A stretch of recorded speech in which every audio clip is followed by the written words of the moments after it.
Next question. Howdy, SM crew. I got a client that owns 2 websites I'm looking after and wants to close one down completely, including domain plus hosting. I advised him the domain he wants to get rid of has some .gov links and recommended 301ing to a second site in the exact same niche, but he doesn't care and wants to remove. How would you approach the situation? Yeah, that's dumb. Like, who's the SEO, him or you? You know what I mean? That's kind of the thing that sucks about client work, right? Sometimes they're just unreasonable and doesn't make any sense. Like, you're trying to advise them that, you know, they can redirect the old domain to the other site that he wants to keep, and he'll benefit from that. Why the hell wouldn't he keep it?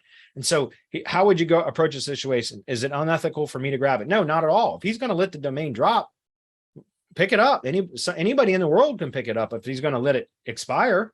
So I'd grab it in a heartbeat, right? Especially if he's paying you to do SEO and he's like, no, I don't want to do it. Then just allow it to drop and pick it up, or renew it in his account and push it into your account, right? You can do that, right? I don't like with Namecheap, it's super easy.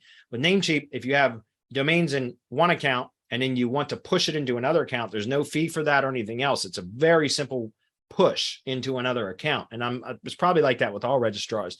So wherever he's got that domain registered, set up an account for you on that same registrar and then push it into your account, you know, and then when it's up for renewal, you'll still have to pay the renewal fee, but you can usually push a domain into another account in the same registrar without it costing anything.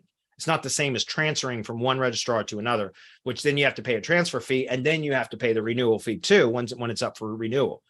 So what I would do is push that domain into my own account on the same registrar right before it expires. Since he took the site down already and he wants to let it expire, I would push it into my account. And then when it's up for renewal, you just pay the renewal fee. And then I would read, because whatever the cost, if it's just a standard top level domain, it's, you know, about $15, right, to renew for a year. So in my opinion, if he's hiring me on a monthly retainer to do SEO, I'll take $15 out of his retainer to pay for that domain that I'm going to redirect to his site, whether he liked it or not, because what the hell does he know?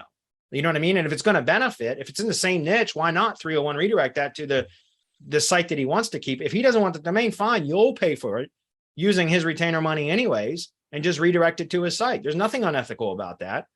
It just amazes me that, you know, a client would, you know, it's like telling the heart surgeon not, you know, well, I don't want you to put that other stent in, you know, I just don't want you to do it. You know what I mean? Like, you're the professional. So if, you know, he's ignoring your advice, then it's not unethical at all. Anybody could pick up that domain. So I would secure it or make sure that it stays secured. And I would use his money from your, you know, whatever retainer he's paying to pay for that, to renew that domain, even if it was in my own account. And then I would redirect it anyways. How's he going to know? Right? Unless he's analyzing backlinks and everything else. And if that's the case, why has he hired you anyways, if he's an SEO, right? So absolutely not. That's not unethical at all. I would certainly do that in a heartbeat. And it's just stupid. But you have to, I mean, sometimes like, clients are unreasonable and you got to do what they want you to do.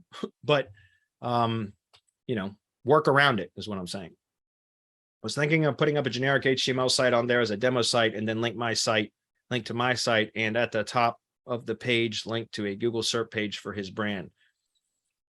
Yeah, I mean, there's a number of things you could do. A redirect. You could build that site out with a simple HTML page. That's what we do most of. We don't do a lot of redirects.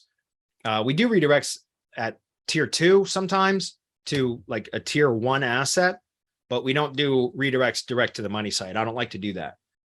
Too many redirects raises a red flag. I prefer to just build a page on the domain instead of doing a redirect. It's safer that way. But redirects to tier 1 assets is okay. But you know, if it's in the exact same topical category, and then there's, you know, you could do a redirect, just don't do too many of them is what I'm saying. All right.